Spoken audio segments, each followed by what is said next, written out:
How to redeem Home Depot gift card online. Hi everyone, this is Kate and welcome back to another video, and on today's video we will learn how we can redeem Home Depot gift card online. So without further delay, let's get started with this video. First of all, open up a browser and visit their website, that is www.homedepot.com. After that, browse and select the product that you want to purchase. Then tap on Add to Cart and proceed to checkout. Now to get to your cart, tap on the cart icon at the top right corner. Now once you're on your cart page, there at the bottom of this interface is a checkout button. Tap on Checkout.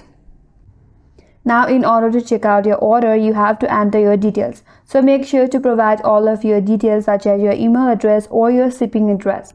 Now on the payment page, you will find an option as gift card. Tap on gift card. Then enter the gift card number and PIN which is found at the back of your card. Once you have entered your card number, simply tap on apply to use the balance from your gift card. If the gift card doesn't cover the full amount, you have to use another payment method for the remaining balance.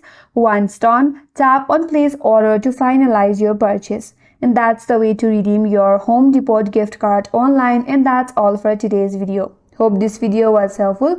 And if you're new to our channel, consider subscribing. Thank you for watching and stay tuned for more videos.